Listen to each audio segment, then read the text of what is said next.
Good afternoon, everyone. I am Lisa Lord from the Public Affairs Department. Thanks so much for joining us. We will be addressed by Prime Minister, the Honourable Amor Mottley, as well as Health and Wellness Minister, Lieutenant Colonel Jeffrey Bostick. We will begin with Minister Bostick. Thank you very much. Good evening, everyone. I am here to report that we have an additional 9 positive cases today out of a total of 365 tests that were conducted overnight at the Best Dos Santos Public Health Laboratory. 84 persons remain in isolation. The stats that we are seeing today are consistent with what has been happening over the last several days. And I'm happy to report that for the past 7 days, that the positivity rate was around 2%. And this is encouraging news, although we still would like to see it below that. I also want to say that one of our goals, which was to reach 25 cases per 100,000 population, that we are now averaging around 39, which is below what was reported the last time that we spoke to you. So we are going in the right direction, but there's still some work to be done.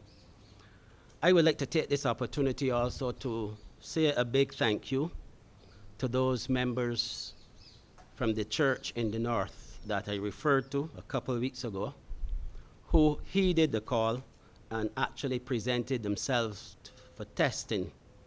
Some of those persons actually tested positive and have been part of the statistics that we've been given out over the last few days.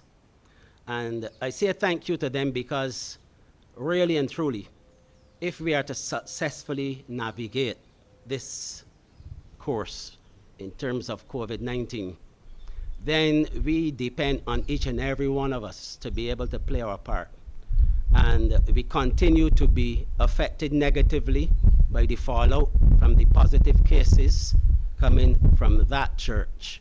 And I can only describe that kind of behavior and what we have observed as being irresponsible and reckless. It's behavior that we cannot tolerate, behavior that we would not like to see happening again in this country, where all of us are being put at risk. So that you would have heard about the cluster of security officers and the stressed security officers at the Queen Elizabeth Hospital. We now have a total of 11 positive cases from the security guard section at the hospital. And there has been a link, and there is a link between the security guards and that cluster and this church as from the north. We also had 3 cases from the nursery, and all of those are being managed at this point in time with people being tested and awaiting second test results. But all of the cases and all of the institutions are connected to the church in the north. So I'm just appealing to everyone and to all organizations, irrespective of your discipline or your calling, to follow the public health protocols and to report any matters to authorities so that we can deal with them quickly. Thank you. And thank you as well, Minister Bostick. Also joining us is the Attorney General and Minister of Legal Affairs, the Honourable Dale Marshall, who will speak at this time. Thank you very much. Thank you very much. My role here this evening is fairly limited. I'd like to remind that we are operating and all of our directives are based on the foundation of Barbados being under a state of emergency.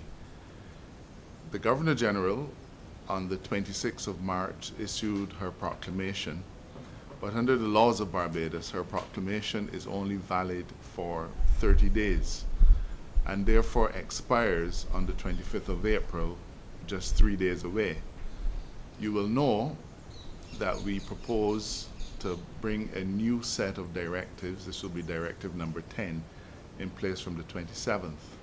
And therefore, in order for us to legally have further directives in place, we have to extend the state of emergency.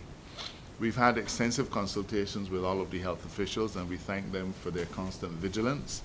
And you will appreciate that given the factors that are very much in the mind of the Minister of Health and his Chief Medical Officer, as he's just outlined, it's going to be important for us to extend the state of emergency. And therefore, Parliament has been called back out from its Easter recess to meet tomorrow morning at 11:30 for the purpose of debating a resolution to extend this current state of emergency by a further 5 months. And so long as that resolution is approved, the state of emergency would continue from the 26th day of April until the 25th day of September. These are not decisions that we take lightly. They're decisions that we take armed with the best information available, mindful always that the interests and lives of Barbadians is of paramount importance to us. So therefore, just to reiterate, tomorrow Parliament will, in a somewhat of an extraordinary session, be recalled from its Easter recess to debate a resolution to extend the state of emergency by a further 5 months. And this is, as I said, to provide the legal foundation for the directive which will come into place from the 27th of April, and the specifics of that the Prime Minister will now share with you.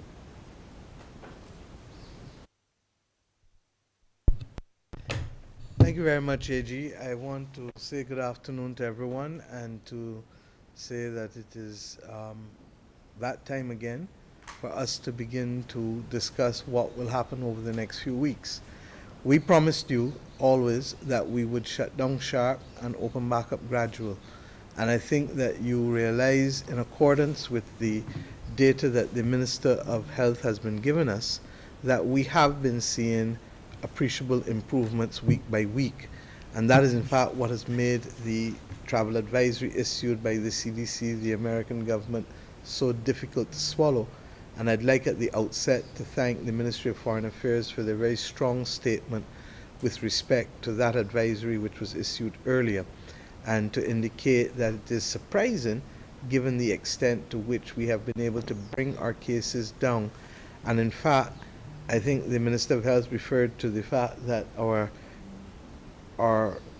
number of cases per 100,000 inhabitants over the last 14 days has further dropped since the last time. Marginally, not as much as we would have liked.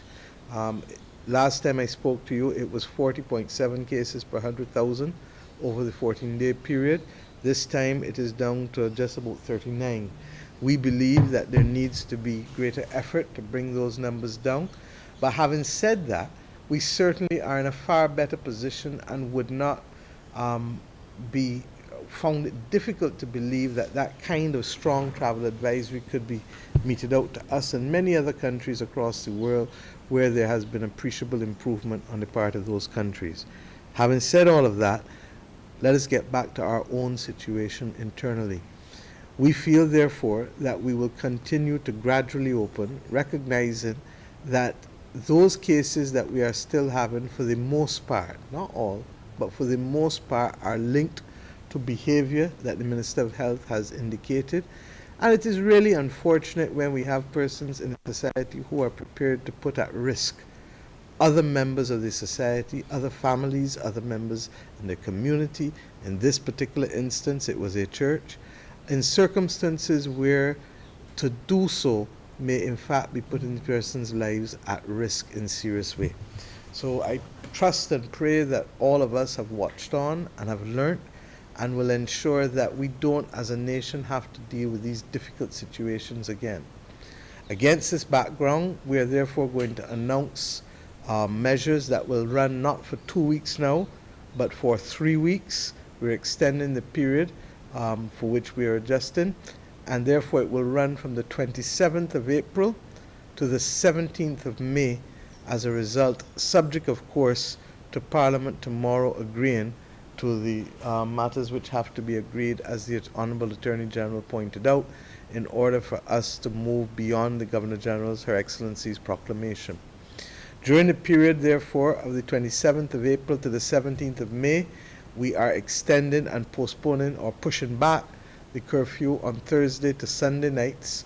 Will now start at midnight instead of 11 p.m., and the curfew will run from midnight to 5 a.m.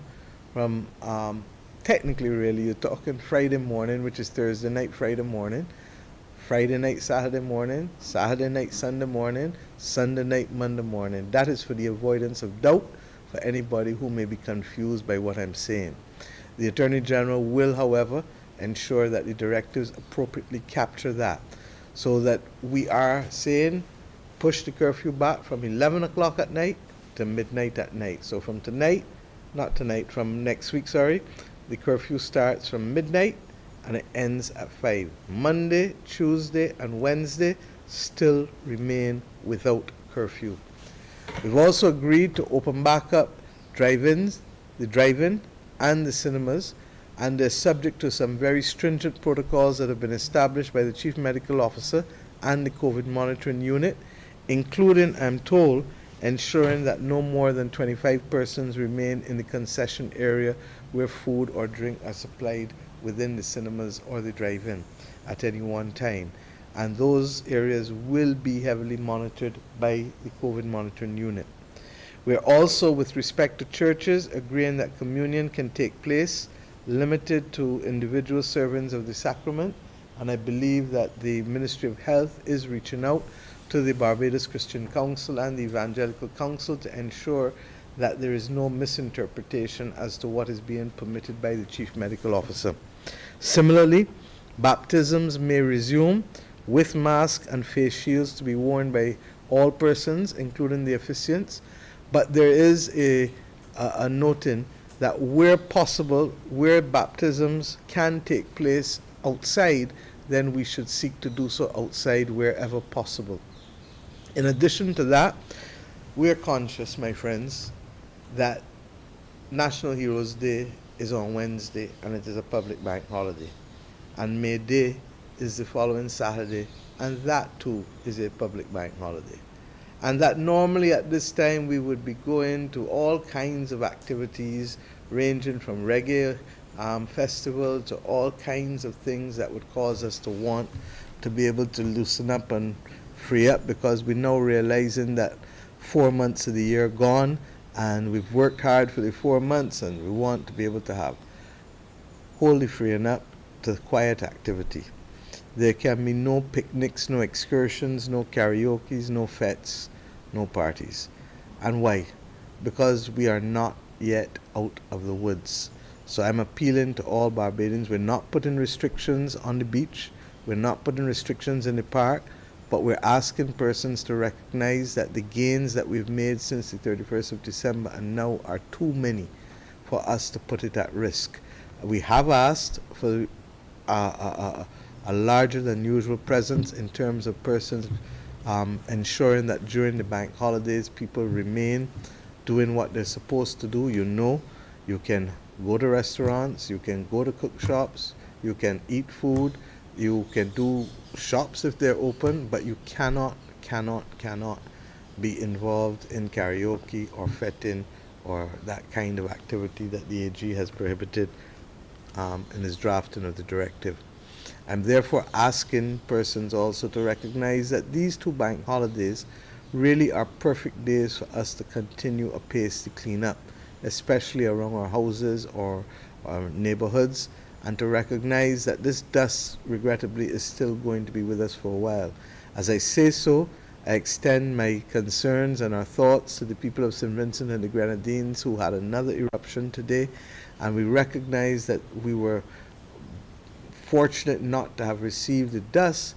I'm concerned that the dust may have gone in the direction of St. Lucia, but we're still waiting for reports as to exactly what has happened with that dust from that eruption today. And it's largely because the eruption was not strong enough to propel it right into the stratosphere such that the dust would move east and come back to us.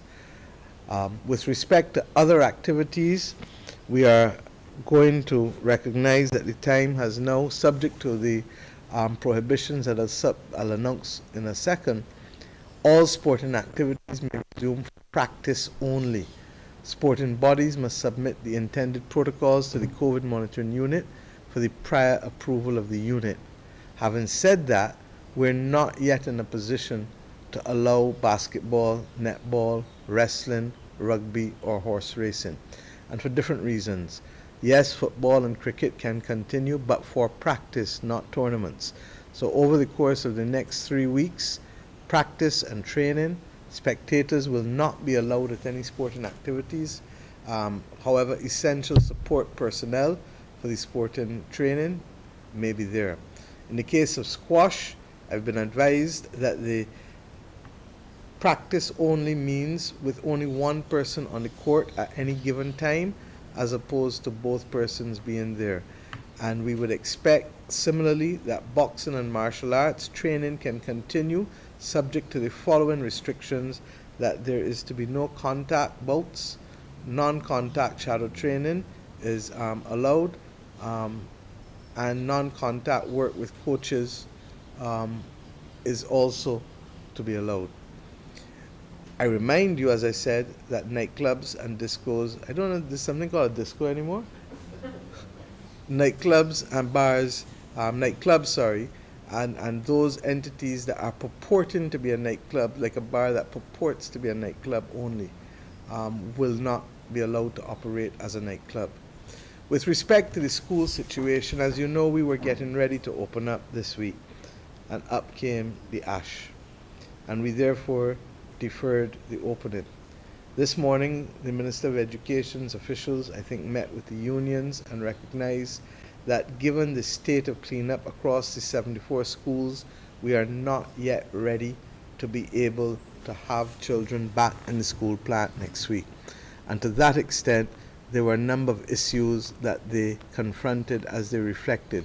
There was still a high level of dust in the environment, and even where cleaning had started, as many of you are discovering, as many of us are discovering, that the breeze still blows through and is blowing dust back into areas at a high level, especially where there are big open areas, and most schools have pastures next to them. There's also been a case of low water pressure.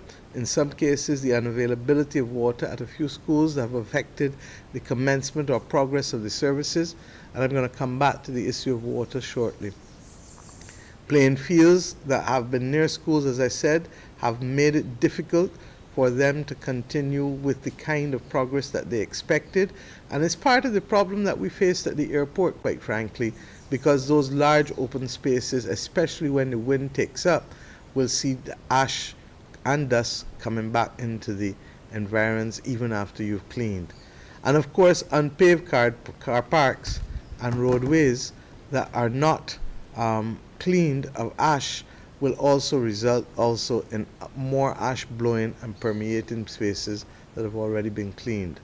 There's also been some difficulty with the unavailability of equipment to assist with reaching all of the tall trees, and all of those things are also affected. So in summary, we have agreed that school will commence online from April 27th, with teachers being requested to report for duty online on the 26th of April.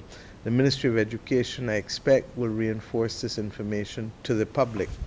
Let me say that I really feel for our children, and it is therefore going to require extraordinary support on the part of all of us, because they have had their tuition displaced not just by COVID, but now by the ash at critical times for some of them. And to that extent, I expect that all of the stakeholders will work seamlessly in the Ministry of Education to ensure that we are in a position truly to be able to reinforce and to close the gaps that might have existed over the course of the last year with respect to the education of our children.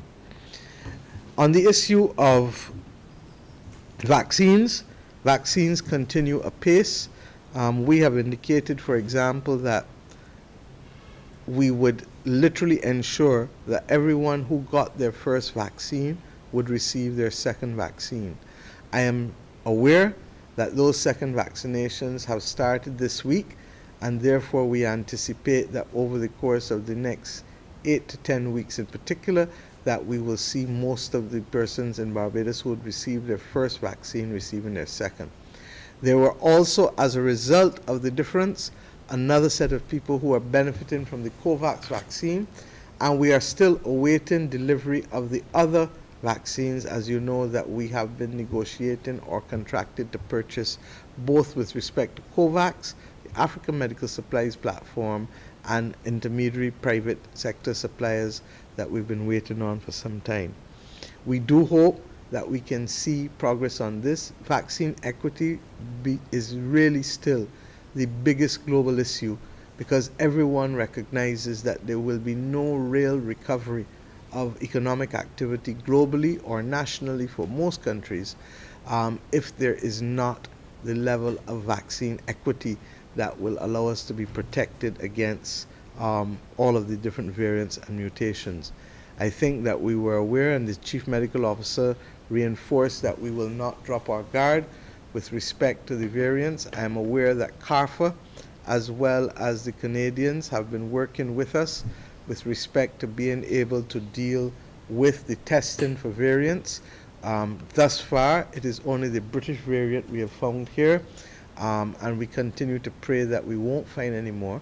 But if we do, we will have to deal with it, as you know we shall, as we have done for the last 15 months. With respect to the other matter with that is of concern, and the AG is here and others are here, the government has been dealing with a number of issues, but the most important of which is water. And we recognize that obviously with the ash, there was a heightened and unusual demand for water in the country for persons who just simply needed to clean around them, clean their surroundings, and to be able to use water in the most natural of ways. Problem is that once we did that, we were placing inordinate demand on the system, and that compounded a situation that was already bad for some persons. On Monday this week, I had a 6-hour meeting with the Barbados Water Authority and with all of the major private sector players involved in allied aspects of the water and supply and storage of water in this country. And we also met with the unions there at that meeting. A number of measures were settled upon, and I'm not going to go into detail to all of them now, except to say to Barbadians that in the same way that I promised you that we would deal with the transport problem, and we did, and in the same way that I promised you that we would deal with the South Coast sewage system, and then we did, and in the same way we promised you that we would deal with the garbage problem, and we did. We are dealing with the water issue. But I've said over and over, with the best will in the world, a twiggling of my nose will not give me the powers of Elizabeth in order to be able to command that trenches are immediately dug from Vineyard to Mount Pleasant, and thereafter to Golden Ridge, and thereafter to Castle Grant, to be able to ensure that either new mains or existing mains are replaced in order to guarantee supply to Castle Grant. With the best will in the world, we are waiting now to start the mains that have to go from St. Stephen's Hill to Lodge Hill, which will allow ultimately for water to go into the mains to go to Shop Hill, such that the people of Bagatelle and Qulan and those other areas will get water. Of course, Castle Grant supplies the majority of St. Joseph and a few other surrounding other parishes. Similarly, last week we had the Hope temporary desal plant offline. That plant is back online again, and that has made a difference in the last few days to the volume of water that is available. We have made decisions with respect to the temporary desal plants, as well as for the renegotiation of the contractual terms for the permanent desal plants. But when those negotiations are finished, we will report back to you on the timelines for those.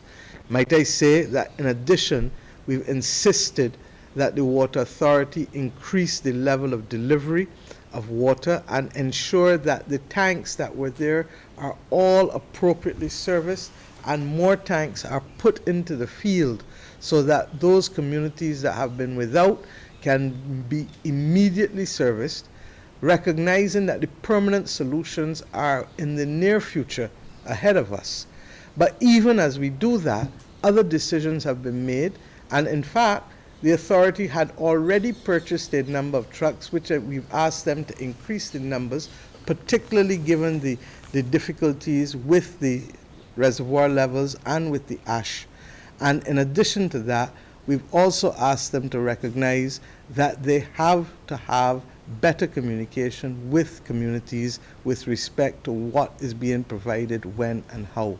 My office has been pressed into service in being able to help with that matter, and I continue to take daily reports recognizing that the trucks may not get here. For example, the first set of trucks will probably not get here until the end of May, and recognizing as well that with respect to the reservoirs and the filling of them, that work at Vineyard remains critical for the people of St. Joseph to get water, and the people of Shop Hill, the people of Bagatelle and Welch's, Edge Hill Heights, Shop Hill are dependent on the Shop Hill Reservoir to get the additional water coming from the Ionics plant, which will come from the Lodge Hill Reservoir once the pipes run from St. Stephen's Hill to there. The bottom line is, my friends, that we will get past this, and I know it is difficult. I can't imagine anything more miserable than that. And as a result, when the ash hit and persons recognized, even in the heads of government meeting when I spoke last week, that this is one of the most serious issues facing the country, we were very glad that the government of Guyana, who has once again stepped up to the plate, cases of bottled water came in. Of course, being one of the closest countries to St. Vincent and the Grenadines, we also, before we had the problems with the ash, would have had and committed to send them water in circumstances where many people there don't even have access to any proper shelter as a result of having to be evacuated from their homes. Recognizing that, our brothers and sisters in Guyana have sent up, and I believe it came in today or yesterday, and will be dispatched this weekend to households. In addition to that, we are in the middle of concluding arrangements with the government of Dominica for the purchase of water on a weekly basis, 2 to 2.5 million gallons a week, until such time as we can complete the reservoir and the pump station with Vineyard and Castle Grant being serviced with the appropriate water coming through Golden Ridge from the Vineyard point. That will mean that we will be taking water from Groves. There is a well field at Groves that can give us another 2 million gallons a day, but until such time, as I said, that work finishes, which we expect in the near future, and certainly within the next 3 months, that will be completed. Then we can hopefully discontinue these kinds of temporary and transient means of providing water to the people of St. Joseph and to the people of surrounding areas in Boscobel. They've also had some issues. With the Hope back on, that will ease us, and we are hoping also to have a temporary solution to supplement in St. Lucie what we're doing that will help in the north of the island. So my friends, it's not easy, but it wasn't easy when we were dealing with the South Coast Sewage Project either. And it wasn't easy when we inherited a situation that left us with less than 12 garbage trucks functioning, when we know we needed at least 34, 35, but preferably more, closer to 40. I'm told by the minister today we have over 43 or 44 trucks servicing the country daily as we speak. We have another 13 buses, I believe it is, coming in June on top of what we already have. But we've seen what a difference it has made to have those 33 buses in terms of persons' access to transport in Barbados. And of course, we have seen what it is, a difference has happened by us not being able to see sewage on the roads on the south coast of this country. This is not an easy exercise, and with the best will in the world, it takes time. I'm satisfied that we will get on top of the water issues. I'm equally satisfied that the regrettable experience of ash across this entire nation made the situation appreciably more complex and difficult to manage, but we will deal with it. And while I'm on that, let me also address another issue that is of concern, and that is the issue that people in this country are experiencing at the licensing authority and Barbados Revenue Authority to get their cars licensed. it is unacceptable. The total applications that are still outstanding have literally been sent to us, and we've been tracking it now the last few days. We are hoping to automate systems in the next 6 weeks. We've received a proposal to look at doing it that way, but the bottom line is that many instances applications may be incomplete. In some instances, I think that there was some activity that we really did not like to see happening, and I'm waiting a fuller report on that. I say no more on that for now. And that I expect that this matter will be resolved equally in the next few weeks, as we've had to wrestle down other issues, literally, ministry by ministry or department by department, with respect to aged areas. And let me give you an example. A company reached out to me yesterday, for example, to say that they had received a check again that had been sent to them. I have told you over and over that we inherited problems with the software systems that we had at the Revenue Authority. And that's why one of the first things I had to do as Minister of Finance was literally to be able to write off debts owed, I think it was prior to 2000. I'm relying on a tired memory at this point. But that was in my first budget speech, largely because of the unreliability of the data. We are literally trying to extricate ourselves from all kinds of contracts and obligations that make no sense whatsoever, including at the Barbados Water Authority, where the issue of software codes continues to be contentious with respect to our capacity for the Barbados Water Authority to appropriately read meters automatically, as was intended when the last government procured the smart meters. Clearly, it has never happened. And this notion that we should have to pay more money in order to use a meter and to have the appropriate automaticity of reading that we expected when the meters were bought, we should not, years after, be struggling to be able to find access to being able to do that. And we hope that the codes would have been sent. There are issues, I'm told now, relating to other aspects of software, as well as other requests for payments. And this makes no sense, and I've asked the Director of Finance and Economic Affairs to get on top of this immediately and to ensure that no inappropriate advantage is taken of the Barbados government with respect to this matter. So, to end, there are some challenges, but we believe that we will get on top of them, particularly in the area of water. In fact, after the 6-hour meeting, while I was clearly made aware of the challenges, it is absolutely clear to me that it is not beyond our control to deal with them. But we do have real issues with the climate crisis and with the groundwater recharges, largely because of the fact of the absence of rain and the absence of replenishment of our aquifers. Having said that, I've said to Barbadians over and over, could we please conserve water? Could we please ensure that the things that we mindfully did without thinking twice, that we pause and recognize that there are some whose access to water is compromised by the excessive use of water elsewhere. We are also trying to come up with a clear framework and policy for the use of non-potable water, recognizing that many of the activities, and certainly in the cleaning up of the roads and in the cleaning up of public spaces, the government has been utilizing non-potable water for the most time. That has been the instructions given to the Ministry of Public Works and the Ministry of Housing as they undertake the cleanup, and I would imagine obviously similarly in the school systems as well. Having said that, it is going to take some time, and with the best will in the world, unless we get consistent rain, the dust will probably be with us for a few more weeks before we see any appreciable relief. I must tell you that the dust has done more to ensure 100% compliance with these masks than the words of any of us. And to that extent, we are grateful, as the old people would say, for small mercies.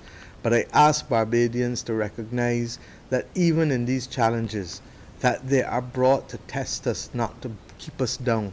And I know that we have it within us to rise to them, recognizing, however, that in life there are days, as I keep saying, that will not necessarily be sunny. And we're in one of those moments now. That is what happened in the early part of the 20th century. That is what is happening in the early part of the 21st century. So, my friends, to recap, we are doing well. We are still not yet, however, where we need to be. We can get there, and if we continue to stay the course, we will get there. Next week has 2 bank holidays. There will be many, many, many, many, many more bank holidays. Do not let those 2 days put persons into difficulty, into getting into spaces and ignoring the protocols that we know that you need to. And for fear of persons forgetting, I'm going to remind you, wash your hands, sanitize, social distance, physical distance, and wear your mask. And once we can do that and we come through next week, good focus next week, Heroes Day and May Day, both are major days of significance in the national psyche of this country. Heroes who, by dint of their sacrifice, or by dint of their courage, or by dint of their commitment to excellence, have shown us how and where we must go. Similarly, persons who are workers know that without workers, this economy and this society cannot function. And as we give thanks for both of them, let us not lose the battle in this fight against COVID.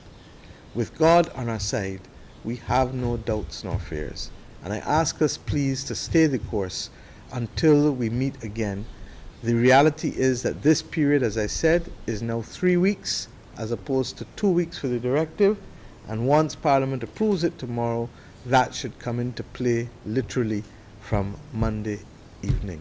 Thank you very much, and may I wish all of you a pleasant evening and a pleasant weekend. Thank you. Thank you as well, Prime Minister. Let me end now by thanking again Prime Minister the Honourable Mia Amor Mottley, the Attorney General and Minister of Legal Affairs, the Honourable Dale Marshall, the Minister of Health and Wellness, Lieutenant Colonel the Honourable Jeffrey Bostick, and you for joining. Good afternoon.